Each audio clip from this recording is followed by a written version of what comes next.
Hello, hello. How is everyone today? Happy Thursday. We are in the thick of baseball playoffs. ALCS Game 4 tonight. NLCS Game 3 tonight. One of the best days of the CSs is when both games are happening. Yesterday we saw one was Game 3 of the ALCS. Today we're getting both. How is everyone today? George, what time does this start? We are starting right now. Here's what we're gonna do today. We're gonna go through everything. A little bit of a preview at the end of what we're going to see today, but mostly it's going to be a recap of what we have seen so far. So let's not fool around. Let's get into it. Let me bring up this. This is our schedule today. You should be able to still see me and hear me okay. Yeah, all looks good. All looks good. All right, so today's matchup, we have Game 4 of the ALCS, which Seattle currently leads 2-1. It was 2-0 after the first two games of the series. It is currently 2-1 after a huge Blue Jays win, which we'll talk about in a little while. And then on the National League side of things, this game starts at 6:08 Eastern Time. 6:08 Eastern Time is Game 3 for the Dodgers-Brewers, which the Dodgers currently lead 2-0. It's just been too much firepower over there so far in that series. We'll see if that continues. We'll see if Tyler Glasnow can have a great start. But one thing I do want to show you guys a little bit later, I have Smoltz on my show once a week, and I talk to him about the Dodgers rotation and compared them to his rotations of the past with the Braves, and just some high praise from him when it comes to that. But we're going to recap everything we've seen so far because it's been a lot. We've seen some of the craziest double plays you've ever seen. We've seen some of the best playoff pitching that you've ever seen. I do want to go over as well the numbers that we're seeing. I don't know if it interests you guys, but the numbers and the viewership that we are seeing across these Major League Baseball playoffs has been absolutely insane. So I want to go over those and talk about that. Is starting Max Scherzer a good idea, bad idea? What do you think of Max? Definitely going to talk about that. We will talk through that as well because that happens here tonight. I'm going to end with a little bit of a preview of these games here today. But what we're going to do is recap some of the games we have seen. So the first game we saw, ALCS Game 1, was on Sunday. So far home field advantage doesn't matter. Yeah, you're absolutely right. We've seen how many games? 3 in the AL, 2 in the NL, and not a single game has been won by the home team. It started in Game 1. To me, this game really set the tone for what this series is going to be. Of all of the games that Toronto might or might not have an advantage, this was the biggest advantage for them, right? ALCS Game 1, you get a home game, you get your number one starter on the mound, you get the rest that your team needed and your pitching staff needed. And then on the other side of things, you had the Seattle Mariners coming in off of a 15-inning marathon game where they had to use almost every single one of their starters. They had to use everyone out of their bullpen, and their MVP candidate in Cal Raleigh had to catch 15 innings, which I think is absolutely remarkable. And I hope a lot of people understand what catching 15 innings does. If that ever happens in the regular season, just put it in perspective. If there's ever a 15-inning game in the regular season, that catcher will not catch the next day. It's just not going to happen. So to catch 15 innings and then go out, I know they traveled, but a travel day isn't exactly like this full recovery day. To travel to Canada and then have to play in Game 1 of the ALCS, well, all the momentum was with the Toronto Blue Jays. They had their number one guy on the mound. The Blue Jays the Mariners had their number 5 guy on the mound. And they came out in this game, and the George Springer homer early kind of set the tone, and you just think, okay, this is exactly what we thought might happen in Game 1. George Springer homers right here in the very first inning. Very first pitch of the series was a Springer homer. And then Bryce Miller settled in from there, and the Toronto Blue Jays ended up with 2 hits in the entire game. Bryce Miller gave up a home run on the first pitch he threw, and then the Jays got one hit the entire rest of the game. Bryce Miller was fantastic. They end up scoring a couple runs late, 2 in the 6th, 1 in the 8th, thanks to that Jorge Polanco big knock. The Cal Raleigh homer, Jorge Polanco's line drive. So this game to me ended up being about just the Blue Jays not capitalizing on the momentum they had. Bryce Miller was fantastic, and then you just couldn't figure it out from there. Again, this was the biggest advantage that the Blue Jays are going to have in the entire series, was this game. And to not be able to pull that out, I thought was huge. Huge for the Mariners to set the tone here. And just huge for them to... Look, this series, as we talked about, was dominant pitching with the Mariners against dominant hitting of the Blue Jays. But the Blue Jays are a very streaky hitting team. And that doesn't mean that, they're sometimes a great hitting team and sometimes not. But when they're rolling, they're really rolling. And when they're not, obviously, they just come back down to earth a little bit. And they had been rolling. So I know there's so much talk about the downtime and the off time and when that's good for a team. And a lot of times I think that's a lot to do about nothing.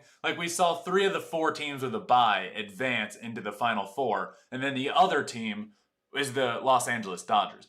But where I will say downtime affects you is when it comes to hitting. When you're feeling good at the plate. I played 5 years professionally. When you're feeling good at the plate, you do not want an off day. You just don't. The best I can equate it and put it into different terms is when I was going well at the plate in the minor leagues, I didn't want an off day because when you got one, you don't show up at the field.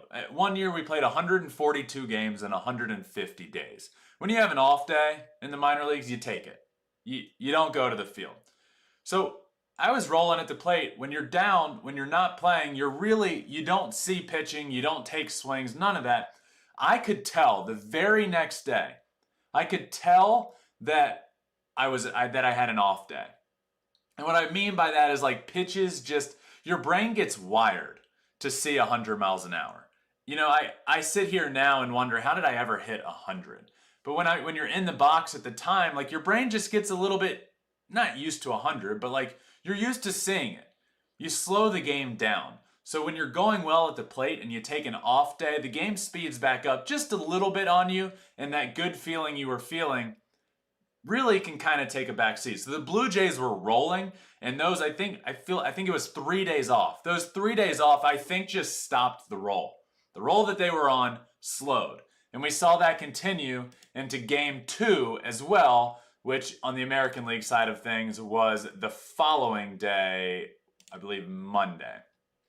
Yeah, so it continued into, we're just gonna talk American League first, and then we'll switch over to the National League. But this continued over into game 2, where you score a couple runs early, you get on the board early, and then just crickets from there. Let me look into the chat. Do you think the Rockies can take game 3 of the NLCS? The Rockies are looking good for sure. The Jays are resilient.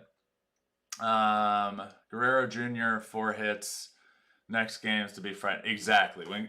And that's kind of my exact point. When Vladdy is rolling, this offense is rolling, and he sets the tone. I've often said this about George Springer.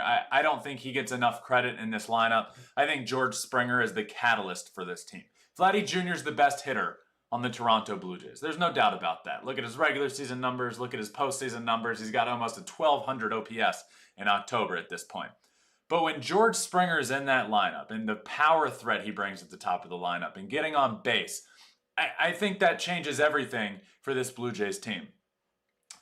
So game 2 comes around, and the story of game 2 is that in the very first inning, top of the first, Julio Rodriguez hits a 3-run homer, and you think, oh my gosh, the Blue Jays are in trouble. You had Trey Savage on the mound. You got to go Gausman in game 1. You lost with your number 1 starter, and then Trey Savage in game 2. And were you really expecting what we saw in the ALDS with Trey Savage? Were we really expecting a guy that's had 4 big league starts to dominate again? And if I'm being honest, I think my answer was yes to a degree. Maybe not the same caliber he did against the Yankees, but I was expecting Trey Savage to come out and have a really good outing.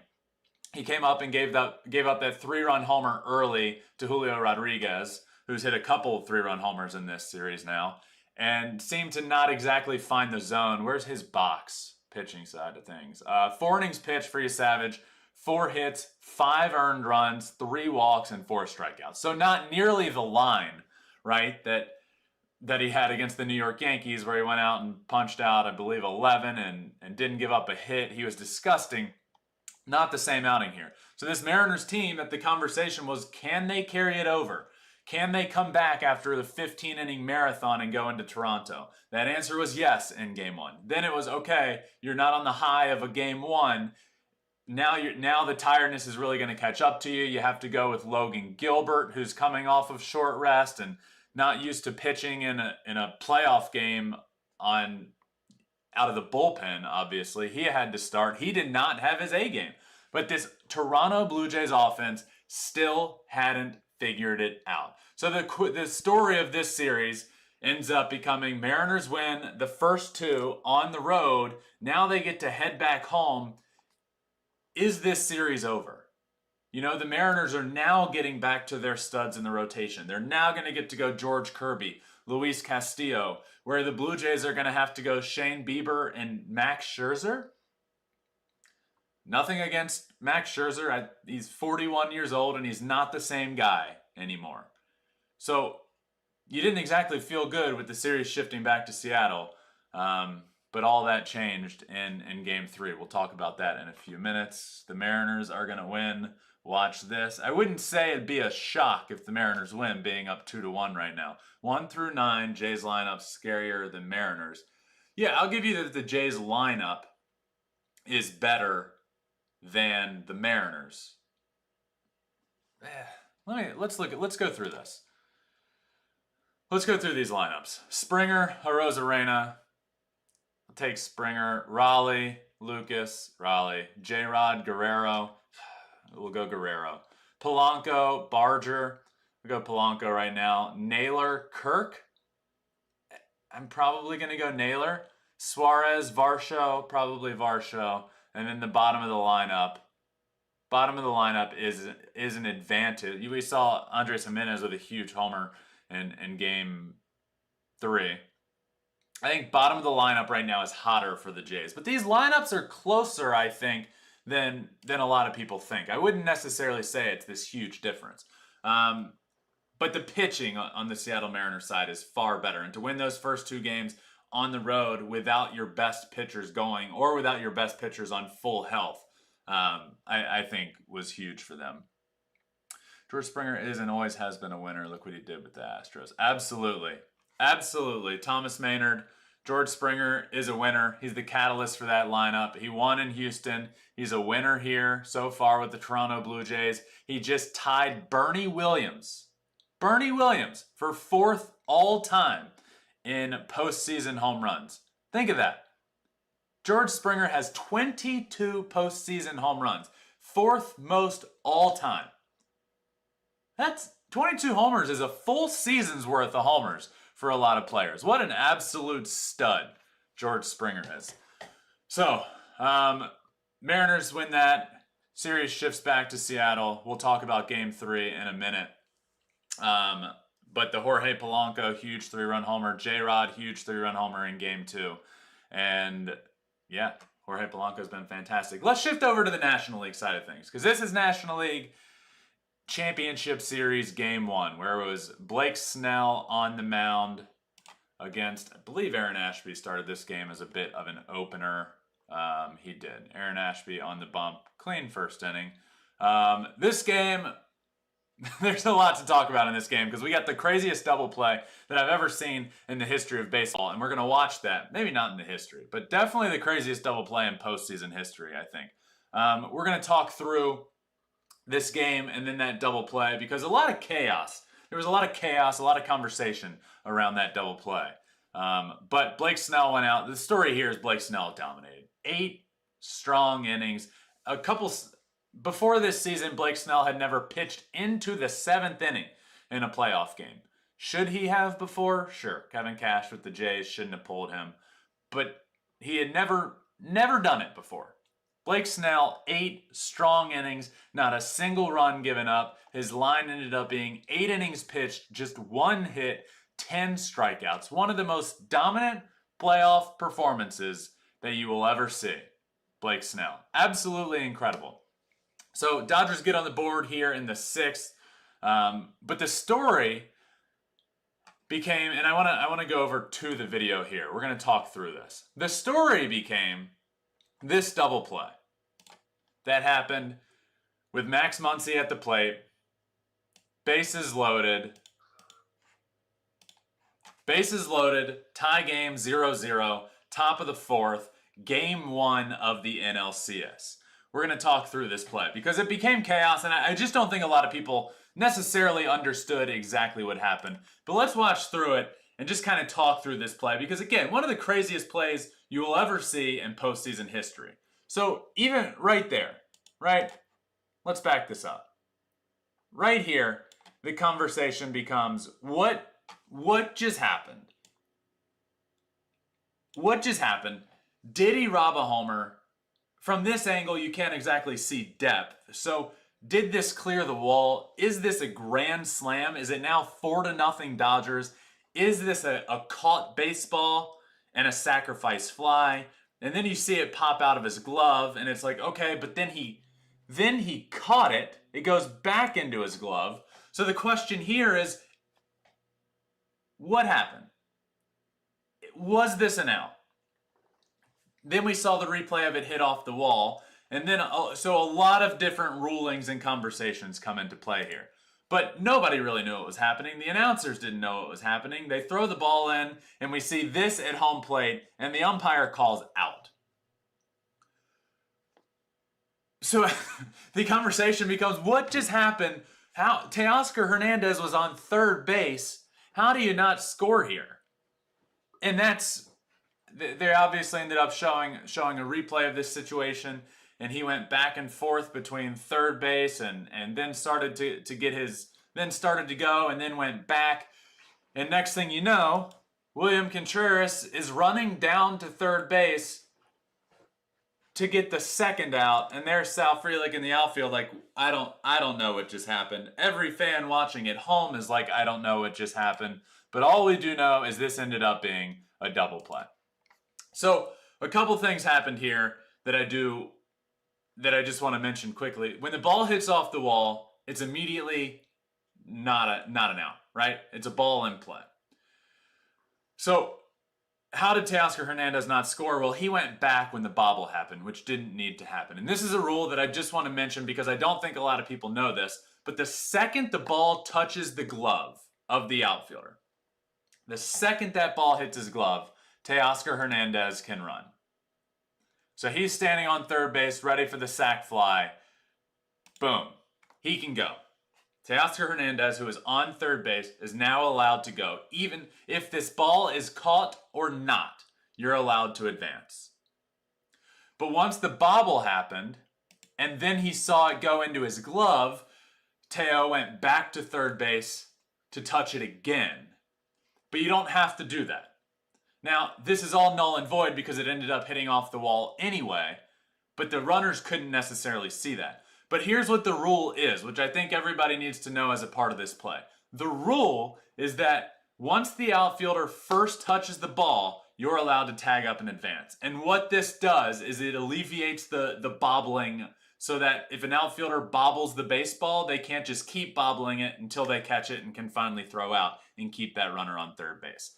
That's how it alleviates it, but Teo messed up. He went back to third base anyway, so he's probably like re-tagging right around here, but the ball is already on the way in, so they end up getting the lead out at home, and then the next guy out at third base as well. This play, that play was just absolute chaos. I wouldn't say it ended up affecting too much, because the Dodgers end up winning this game. Blake Snell was dominant, 8 strong, and then they turned it over to Roki Sasaki. And Roki wasn't great. Roki ended up going 2/3 of an inning. He gave up a hit, he gave up a run, and he walked 2 guys. And that's the big worry with this team is you need Roki in the back end. So I had concerns here when they took out Roki Sasaki of how it will affect him going forward in this series.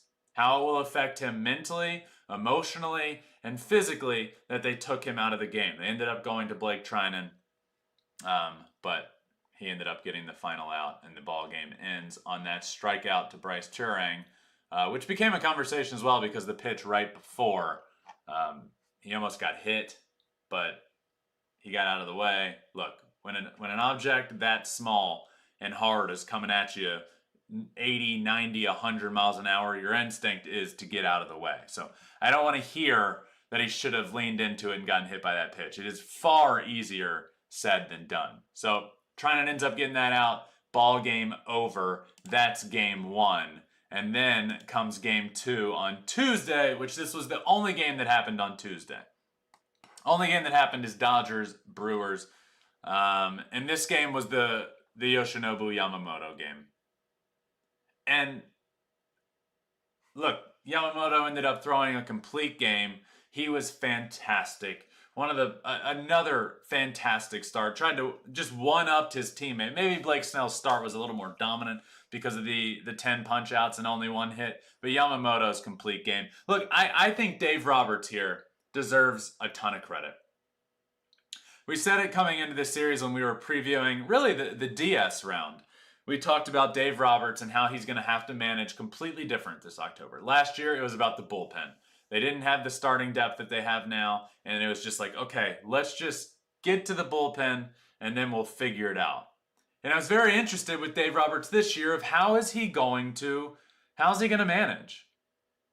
How's he going to manage this team that's completely different? He's got to let his starters go deep into the game. I would have literally jumped out of the way of that pitch. Exactly, Harmony. I know the chat's a little bit behind, so I'm still gonna go back when I see comments from a previous conversation. I still want to answer them. We all would have jumped out of the way. Go stand in a batting cage and turn it up to 90 miles an hour and like intentionally get hit by it. It's instinct. It's instinct to get out of the way of the pitch, right? I think people lose sight of when they're sitting on their couch watching games that this baseball is coming at you 100 miles an hour.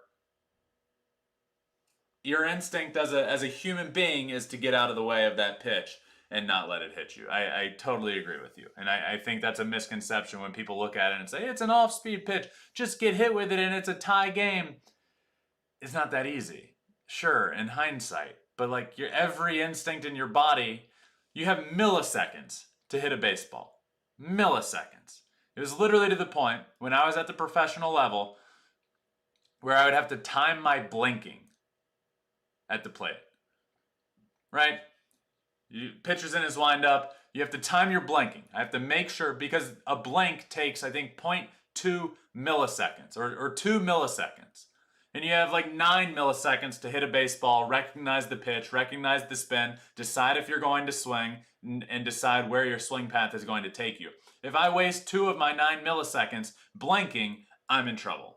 What I don't have time for in that moment is to decide, oh no, this pitch is coming at me. Oh wait, I should let it hit me. Not a chance. That ain't happening. So I totally agree. I would have gotten out of the way of that as well. The game two of the NLCS was the Yoshinobu Yamamoto game. Yamamoto has been fantastic. Complete game. He was unbelievable. Let's go look at his final line. 9 innings pitched, 7 strikeouts, 3 hits, just 1 earned run, which came on the first batter of the game. Jackson Chourio hit that homer. First AB homer against Yamamoto, and then he ends up going a complete game. How crazy is that? Hello, Banana Peel Edits. How are you? So here's what I want to talk about when it comes to the Dodgers. And then we're going to talk about, I want to show this video from Smoltz on my show talking about the rotation. The Los Angeles Dodgers so far in the NLCS have pitched 18 innings, right? 2 games, 18 innings. 17 of their 18 innings pitched have been by their starting pitcher, Blake Snell and Yoshinobu Yamamoto. 17 of 18. A .086 batting average against. This team's strength is their starting rotation, and we knew that coming in. But it had to be to the point where the starters all had to execute. If this, and this is what I talked about in this series, if the Brewers can get the Dodgers starters out before the 6th inning more often than not, they will win the series. They haven't gotten them out before the 9th inning yet in this series. Snell went 8, Yamamoto goes 9. The starters have been fantastic. And what I think this Dodgers team is doing, what are your thoughts on Game 3? We're going to talk about that in just a second. Who makes a better matchup for the Dodgers if they win the World Series? Good question, Charles. Can you bring that up? Stay in here and bring that up when we're previewing the last few games, because I don't want to forget that. That's a great question. The Dodgers bullpen was absolutely perfect in Game 2. You're right. Look at this Dodgers bullpen in Game 2 of this series. Perfect. You're absolutely right. The Dodgers bullpen is their weakness, but the starters haven't let it get there, and that's been the key. These Dodgers starters are fantastic, but they needed to show up here in this postseason, and they have. The offense hasn't necessarily. Shohei has not been good. Mookie's been pretty good. Freddie's been okay. The offense hasn't been firing on all cylinders, but it's been the pitching that has kept them in this. And the conversation I've started to see a couple times is this the greatest postseason series ever? And I started thinking through that, and I thought to myself, wait a second. I feel like the Braves rotation with Smoltz, Glavine, and Maddox would probably be considered the greatest postseason rotation ever. And then I had another thought. Wait a second. I have John Smoltz on my show every single week to talk about everything happening around the game of baseball. So my thought was, I'm going to ask John Smoltz. You have to pick one playoff rotation. Blake Snell, Yamamoto, Ohtani, and Glasnow, or Smoltz, Glavine, Maddox, and Steve Avery. And this is that conversation, and I want to play it for you guys so that you can hear it, and I just think it's a really fun conversation to listen to. So let's check this out. Let me make sure the volume is going to play. Okay. Desktop audio. This Dodgers rotation and how great it is, and it's one of the best playoff rotations we've ever seen. So I need you to pick one playoff rotation. Snell, Yamamoto, Ohtani, Glasnow, or Smoltz, Glavine, Maddox, Avery. Well, I mean, it's not a fair fight. These guys are so much better with their stuff, right? I mean, look, if you ask me over the long haul, I'm picking us 100% of the time. We stayed healthy and we had the track record. Yep. But now that Snell's broken through, and now that he's broken through his mold of never pitching more than 5 innings, and now he's at the elite level, and everyone's been waiting for this for a long time, and he's shown now he's healthier. But the biggest thing about this staff is they haven't had health on their side. Yeah. So that's the difference. But if you talk about one individual year, it's hands down the Dodgers. It's not even close, because hands down the Dodgers. You know how I feel about close. Ohtani, and he's just sparingly going to be used. Yeah. Right. And he's sparingly. Oh, by the way, he might pitch Game 4, or they've got an ace in the hole whenever they want it. But Yamamoto. That's true. Think about that. They have an ace in the hole whenever they want it. Shohei Ohtani has yet to pitch in this NLCS. He's started against the Phillies once. I mean, he's literally an ace of a staff, and he's just kind of like Smoltz just said, he's just kind of like the ace in the hole of this rotation. It's honestly crazy to think through. All of these guys are aces of most teams. Snell, Yamamoto, Glasnow, who's going in Game 3, and Ohtani. It's honestly crazy to think about. To me, and I said this when he first got last year. I know he didn't have the kind of year that everyone anticipated, but this year has been a complete year. This guy has levels of dominance and a calmness about him that is second to none. And he pitches a complete game. What does he do? He upstages his teammate. That's what's a great rotation, when you have a guy that's so dominant that the other team is facing you knowing it's going to be easier than what they faced, and it's not. That's a pretty good stat. I don't know. Sometimes, John, I just don't feel like you give yourself enough credit. You're one of the greatest playoff pitchers of all time. Well, I mean, I'll take myself against anybody. I believe in it. But the thing that we did back then, and again, people forget. I mean, we're throwing 256 innings in the regular season, then 40 innings in the postseason. So these guys are fresher because they haven't pitched as deep in the regular season. They've all been hurt. And, good for them. This is what the Dodgers built. They built a staff so that they could not rely on their bullpen, which was beat up last year, and it is paying off big time. This is not a perfect formula every year to say, oh, we'll just baby these guys, and when we'll get to the postseason, they'll be ready. You got to start getting those injuries behind you and not have this come up all the time. So good for them, good for Snell, and now Glasnow has the chance to do the same thing. He hasn't been healthy. He's never thrown over 130 innings. He's got a chance to make everybody forget about what he hasn't done. So, it's true. Look at the way they managed the regular season. Shohei could have come back on the mound earlier. They've built everything with this roster for winning in October.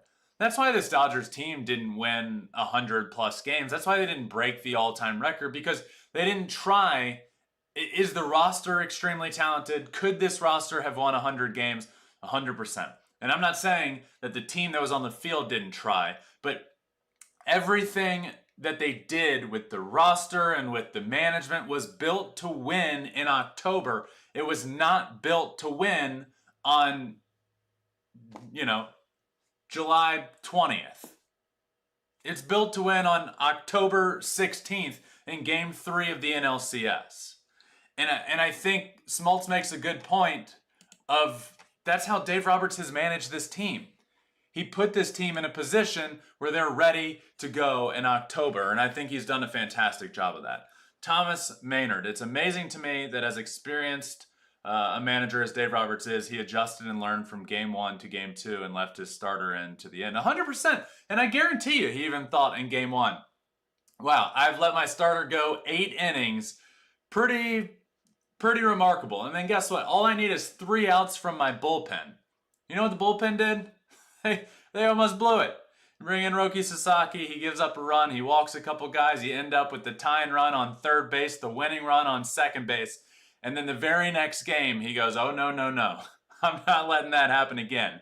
I am going to leave my starter in and let him finish the game. Honestly, great point, Thomas. Fantastic job of Dave Roberts. I think he deserves a ton of credit. I actually think Dave Roberts, over the course of the last 5 years, has progressed so well as a manager. It's honestly incredible to look back and see. Look, it's easy to nitpick in the playoffs, but to see how far he's come, in my opinion, of not necessarily pressing the panic button as a manager. And then last year, I felt like he pushed all the right buttons. And this year, it's been a culmination of everything he's learned. He's had to sit back. We see him on the bench in the dugout. It's like the 8th inning of the NLCS, and he's just sitting there on the bench, watching his starters go, trusting his starters. And I really think that's I hope it's eye-opening to other managers of just letting your starters go. I think he's been awesome. They would have won over 100 if Tanner Scott and Blake Trinan didn't blow so many games. Well, it all kind of ties into each other, right? That's Dave Roberts being the manager he is in October, and those guys not being great in the regular season is part of why we're seeing this. And he said it the other day. The bullpen we know what we have this year with our bullpen. It hasn't been good. I need to rely on my starters. And he has been relying on his starters. It's been great.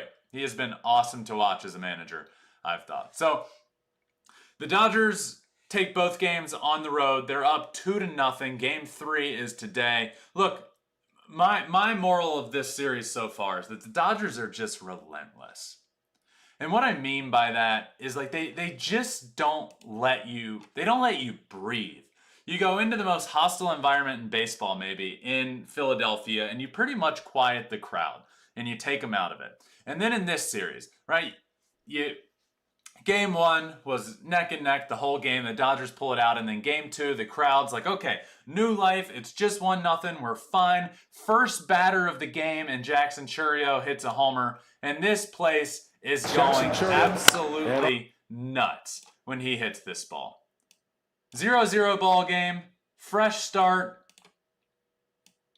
in the series. Yamamoto on the mound. Oh man, look at this place. It goes absolutely nuts. Jackson Chourio gets this rocking. This place is rolling, and the Brewers have life, right? The Milwaukee Brewers have life. Well, look at what the Dodgers did. The very next inning, they just don't let you breathe. It's insane. Over the years, We're not going to listen to that. But we're going to watch Teo's homer. They just don't let you breathe. They don't let you have hope. Look, Jackson Chourio hits that homer, and then if it stays a 1-0 ball game for 3-4 innings, the crowd stays in it the whole game. But to come out in the very next inning in a 1-0 ball game and tie the game right here, it just it deflates the crowd immediately. And that's what the Dodgers are so good at. They are just relentless. And they don't stop coming. And what it does is it takes the crowd out of it. So next thing you know, they score 2 runs. It's a 2-1 ball game. And the crowd is out of it. Deflated. And then here in the 6th, 7th, 8th, the Dodgers tack on. And then it's basically irrelevant that they're on the road. So the importance of not just obviously scoring 2 runs and taking the lead. The importance of doing it right after the Brewers hit a homer. It's what they do all postseason. Shutdown innings after they score. A shutdown inning is hugely important. You score a run, this next inning right here is a shutdown inning. 2 runs, shutdown inning after that. They don't give you life ever. They don't let you breathe. They don't let you feel like you're the home team with this massive advantage. They don't let the crowd, when your team is losing 1-0 and you're on the road, they don't let the crowd get into it when a pitcher walks a guy and the next thing you know, a pitcher's shaking a little bit more because the crowd's going crazy. He can't hear his pitch come, and now an insurance run is on base. It's honestly remarkable watching the Dodgers in the postseason. It really is. So the story of this series so far has been Yamamoto and Blake Snell pitching 17 of the 18 innings and just allowing a 0.086 batting average against. And now the Dodgers shift back to Los Angeles for Game 3 of this series. We talked about Game 3 we didn't necessarily dive into this. Game 3 of the ALCS, we saw Shane Bieber on the mound, George Kirby. And this was where the Blue Jays offense woke up. Let me see what Harmony said first. Which bullpen is worse, the Dodgers or Blue Jays? Because people don't want to talk about that bullpen, specifically Blue Jays fans. I think they're pretty comparable, right? I mean, with Roki Sasaki in the back of the Dodgers bullpen, I feel comfortable with him back there. Although his worst outing of the postseason just happened. Jeff Hoffman in the back end of the Blue Jays hasn't been lights out. Varland hasn't been necessarily lights out. I would say they're very comparable. That's a good comparison, I think, Harmony. This game. Series shifts home. You think, okay, the Mariners could be looking at a sweep here. This is crazy. And then in the very first inning, Julio Rodriguez hits a 2-run homer. And you think, oh man, this series is over. Well, no. Not so fast. 2-run homer here, but then in the top of the 3rd, the Blue Jays put up 5 runs. Dalton Varsho had a huge game, hit that huge double off the wall.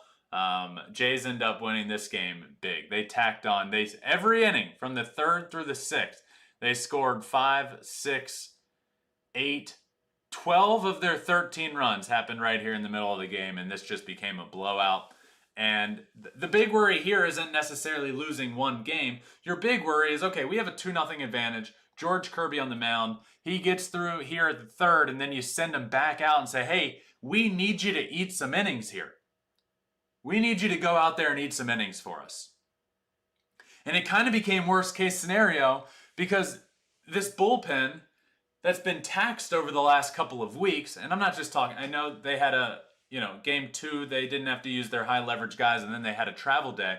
But look, through the end of the year, into the playoffs, through a 15-inning ball game where everyone pitched as to the extent that they possibly could, and then into Game 1, this bullpen is taxed. You kind of needed, look, if we're going to lose this game and we're going to be down big, you never want to say punt in a playoff game, but like, George Kirby, we need you to eat some innings. And he wasn't able to. So you ended up needing a lot of innings out of your bullpen.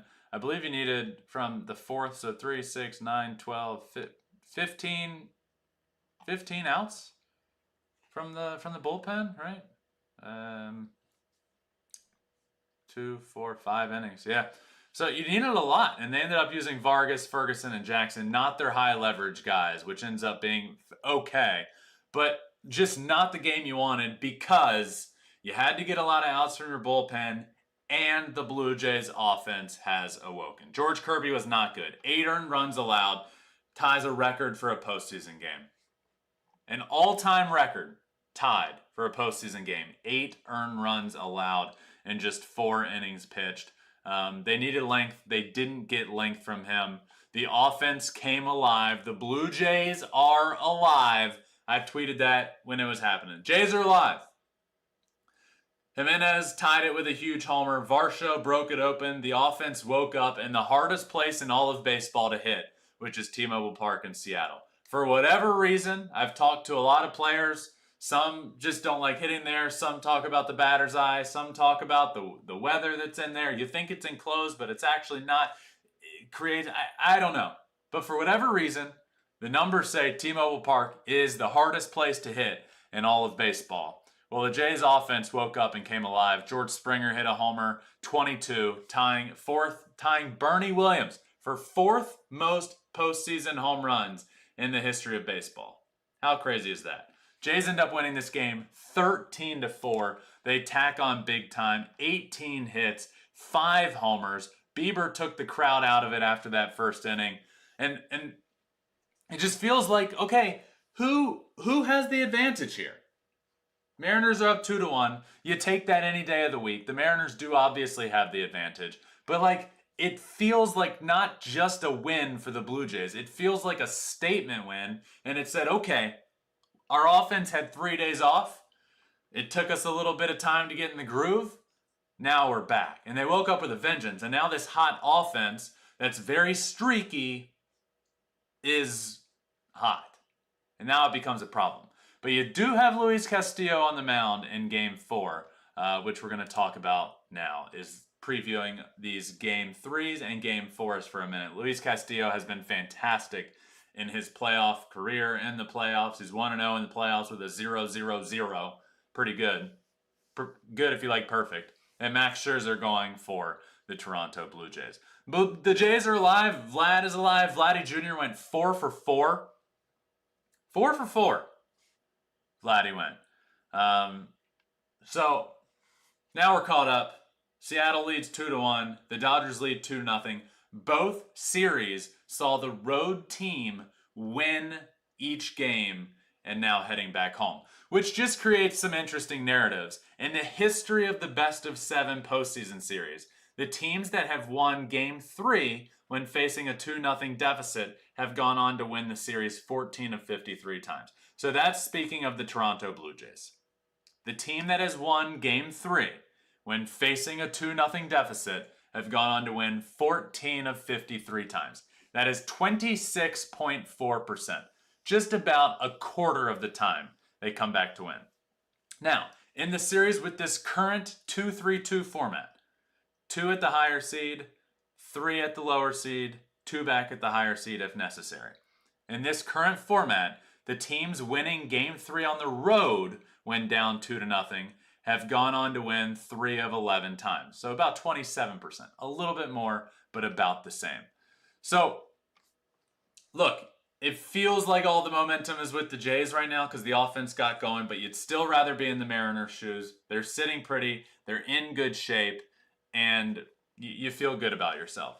But look, that's fair. I honestly think if the Blue Jays don't score at least 5 runs, that bullpen is going to blow the game. Same with the Dodgers. More of those trends, though, when it comes to specifically the road team. The Mariners and Dodgers. The road team winning the first 2 games on the road have an .893 winning percentage all time. .893. That 25-3 of the 28 series all time that the road team has won the first 2 on the road, 25-3 all time. That's pretty crazy. So far this postseason, some trends. The teams that score first are 19-15. Teams that out-homer their opponent are 20-4. And 43.4% of runs this postseason have been scored via the homer. Last year was 41%, which is a little lower. And the year before that was 47%, which is a little bit higher. Just some interesting trends. Game 4. Game 4 and the American League side of things. Max Scherzer against Luis Castillo. Look, the question is basically how's Max Scherzer going to be? Is he going to be Mad Max? Is he going to dominate? Is he going to be his, I mean this with all due respect, his psycho self on the mound where he's going to go out and be Mad Max? Well, look, if I had to say, I don't think so. Look, this isn't the Max Scherzer of old. Max Scherzer hasn't pitched in a few weeks. He hasn't pitched in a few weeks. And in his last 4 career postseason starts, he has an 8.79 ERA. So look, I have no doubts Max is going to go out. He's going to be pumped up. He's going to be crazy. He's going to be storming around the mound. He might even come out in the first inning and dominate and live off of those vibes. But this isn't the Max Scherzer of old. Again, he's been Mad Max in these last 4 postseason starts, which he has almost a 9 ERA in. And he hasn't pitched in weeks. So what are you even expecting out of him as a Blue Jays fan? If we have any Blue Jays fans in here watching right now, I would love to hear your thoughts. What are you expecting from Max Scherzer in this game? If I'm a Blue Jays fan, I want 3-4 clean innings. That would be best case scenario. I guess best case scenario is like 4 or 5 clean innings. But again, he hasn't pitched in weeks. He's not going to go that deep into the game. And I worry that his playoff numbers aren't great lately. And he hasn't pitched in a while. And then on the other side of things is Luis Castillo, who's a playoff monster. He's been great. He's one of your studs. And he's pitching the best he has all year right now, actually.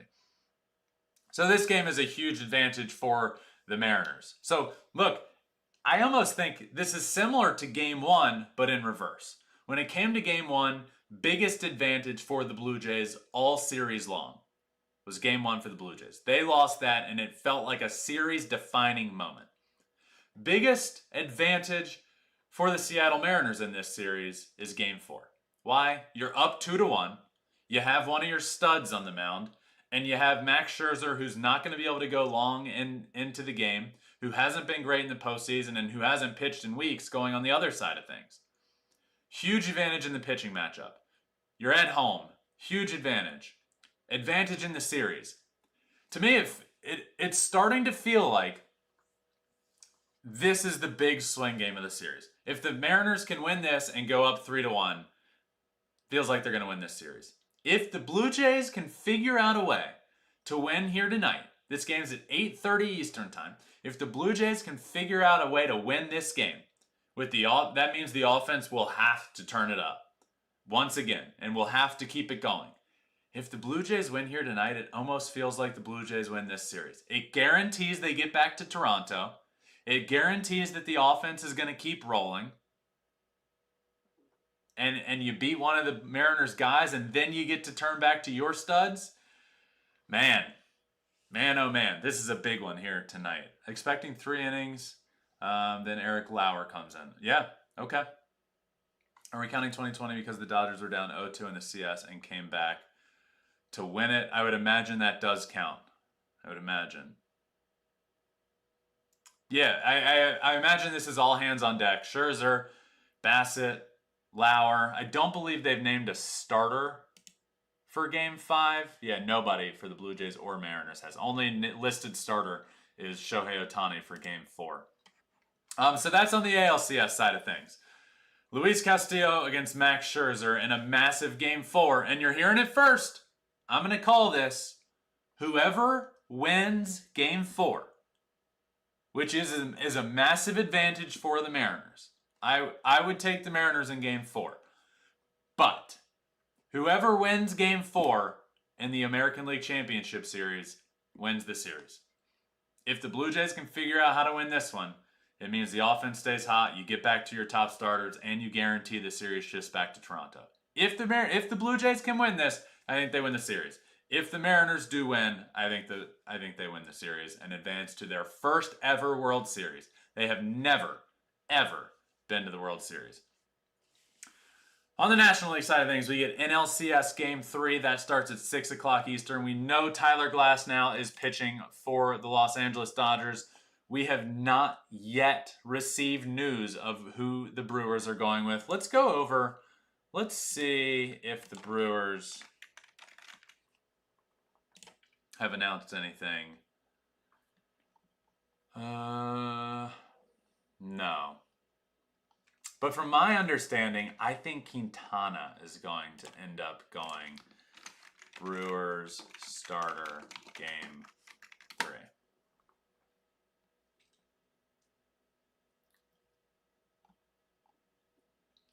Someone will throw a pitch for the Brewers in an NLCS Game 3 in about 6 hours, but they have not said who. We expect Jose Quintana to be heavily involved. So whether he's an opener or not, oh, that's October 6th. Whether he's an opener or not, we'll see. But Jose Quintana's left-handed, so it almost feels like a bit of like over-managing if you don't start him. He's a starter. You want him on the mound. You want him to get the majority of the innings. Why would you start an opener when he's left-handed and you have Shohei and Freddie at the top of that lineup? It feels like just start him. So I would expect Jose Quintana to start, but he's going to get the bulk of the inning against Tyler Glasnow. Again, this is big advantage Los Angeles Dodgers. Glasnow gets the start on the mound. He's a stud. Brewers don't know the direction they're going. They're down 0-2 in the series. This feels like a sweep waiting to happen. I wasn't high on the Brewers coming into this postseason. It didn't feel like they were good enough. I'm not taking a victory lap here. They absolutely could come back and win it. I don't know if you guys saw what the Brewers manager's son, Pat Murphy's son, said, but he was asked about being behind. He's a young kid. I actually want to find this. He's very young. I believe I saw Sarah Lang's post it. But he was asked about the Brewers being behind and if he thinks the team can come back and win it. And let me see. This is it. Watch this. This is Pat Murphy's 10-year-old son when asked today, or this was yesterday, about the Brewers erasing a 2-0 deficit.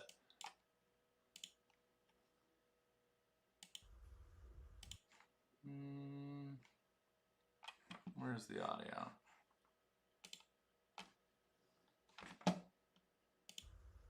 Actually, this question is for Austin. Go, Austin. Everybody hears your dad talking all the time. So, based on your inside knowledge of the Brewers, what do they have to do to get out of this 2-0 deficit they're facing? Just stick with it and keep battling through it. He's a little quiet. I think they can do it. And, yeah, I believe they can do it. What makes you believe? Well, the guys respond back really good. Like, started the season 0-4. Those games were not good, but then they responded with the best record in baseball. How cool is that? I don't know if you could hear it. That was tough to hear. But he said, this team responds really well. This is a 10-year-old kid. The team responds really well. They started the season 0-4, and those guys were not good. And then they responded with the best record in the game of baseball. So I believe that they can come back and win this series. And you know what? He's not wrong. And that's why you shouldn't count the Brewers out. Are they the juggernaut the Dodgers are? No. But are they a dang good baseball team with maybe the best manager in baseball? You bet. Pat Murphy's incredible. This team will respond. This team is not out of it. But it's just not a level playing field. The Dodgers are the juggernaut of this series. They're the far more talented roster, and they're up 2-0 and heading home. The Brewers do everything well. Everything. They pitch, they hit, but they're going up against a bunch of aces, and then somebody in that offense is going to run into one and win the game for the Dodgers. That's what's been happening so far. I don't think Glasnow goes 7, maybe 6. Yeah, that would be a tough task for the bullpen. But that's the matchup here tonight. In Game 3, Tyler Glasnow against TBD. Most likely Jose Quintana is my guess. But some fun matchups here. Some big decisions. Look, I think the Dodgers, here's my predictions. The Dodgers finish this series off at home. They win 2 of the next 3 and advance to the World Series. And my prediction on the American League side of things is whoever wins tonight wins the series. If I had to pick one prediction, it's whoever wins Game 4 wins the series. If you ask me who I think is going to win Game 4, I would say the Seattle Mariners. But I feel better about whoever wins Game 4 wins the series. Then we get on Friday. Oh, we get 2 tomorrow as well. Today, Thursday, and Friday, both days we get both games of the series. Tomorrow will be 6 o'clock Eastern is Mariners Jays, and then Dodgers shifts to 8:30 Eastern time. So the Dodgers are the late game tomorrow, which is interesting that I bet you it's because Mariners is a potential clinch game, is my guess. I don't know. Just thinking out loud here. Always a lot of fun, guys. Enjoy today. It's 10, 11, 12, 1. It's 1 o'clock Eastern time. The games start in 5 hours. 5 hours. 6 o'clock Eastern time. Tyler Glasnow on the bump for the Dodgers. Dodgers-Brewers is going to be awesome. And then Game 4 of the ALCS is going to be awesome as well. This is a lot of fun today, guys. Any questions before we finish up, feel free to ask in the chat. I've always really enjoyed doing this. Maybe the next one, we might do an update at some point. If we get like a clinch game here soon, or if we get maybe like a Game 7 or a highly touted matchup, we might do another update ahead of that, like a little preview of the game, because these are a lot of fun. But if not, the next one might be at the World Series, which is going to be awesome. I will be there on site for the World Series. We will be doing a Twitter live show on the MLB Twitter channel, so be on the lookout for that. Again, I'm Ben Verlander. Check it out on all social media, Twitter, Instagram, TikTok, all that good stuff. I come out with a show a couple times a week where if you weren't in here when it happened, I do have John Smoltz on the show every single week. I do a couple episodes a week. It's called Flippin' Bats Pod, and all of it will be heading to the World Series. Me, the show, Major League Baseball Twitter show, a lot of good stuff coming. Wait, you never answered. Who do you think is a better matchup for the Dodgers? I knew I was missing something. Thank you, Harmony. And Charles, I think it was you who originally asked. Am I wrong about that? I don't know. Anyway, the better matchup, I guess there's two ways to look at this. The better matchup for the Dodgers, like who do they match up better against? And I think that answer is the Blue Jays. Who do I think is the best matchup in the World Series? I think it's the Mariners because of that pitching that they have and their ability to score runs at any moment with a lot of power they have in the lineup. So for me personally, I think the best matchup, if you ask about the Dodgers. So I'm not saying the Dodgers are going to advance. I'm not assuming that's going to happen. But the question was, who's the best matchup for the Dodgers? If the Dodgers are on the National League side of things, Dodgers-Mariners would be the best matchup, I think. The best matchup for the Dodgers, if they want to win, and who I think can handle better, I think it's the Blue Jays. But Dodgers-Mariners would be sick. Baseball King, thanks, Ben. Thank you, Baseball King. Really appreciate you all for watching. Thanks for reminding him, Harmony. Charles, appreciate you for asking. Harmony, I appreciate you for reminding me who you taking tonight. Who you taking Seattle tonight? I'm with you. Whoever wins tonight takes the series. Yes, whoever wins tonight in Game 4 takes the series. I am going to take the Seattle Mariners tonight. I love the way Luis Castillo has been pitching. I think he can slow back down a little bit that Blue Jays hot offense. But I think the Mariners score a bunch of runs tonight. I think they get to Max Scherzer. And even if they don't, Max isn't going deep into the game. So that is a lot of outs to get from a bullpen that's not great. And I know you're going to go Lauer, maybe Bassett, and try and eat a chunk of those innings. Just a lot of outs to get for a not great bullpen in the Toronto Blue Jays. So I'm going to go with the Seattle Mariners. Pitching duel, thanks Ben and chat. Thank you NS, thank you all for watching. Enjoy the games here today. In about 5 hours they all begin. We'll do another show here on the MLB YouTube channel. Make sure you're subscribed. I think when you're subscribed you get a notification. So make sure you're subscribed to the MLB YouTube channel. If you're watching right now, hit that subscribe button. Like the video, and next time we do this, leave a comment, hop in the chat. I always really appreciate talking to you guys. It means a ton when you're in here. It makes it so much more fun, and it allows us to go for over an hour just talking ball and talking some ALCS and NLCS matchups. So thank you. This is the last time we see Max pitch. Well, I agree with you. Ben, stop making me agree with you. Appreciate you all. Enjoy your Thursday. Enjoy the baseball. Baseball's the best. I'm going to keep going for 1 second. 1 second, because I forgot something. I want to show you guys these playoff numbers as we finish up.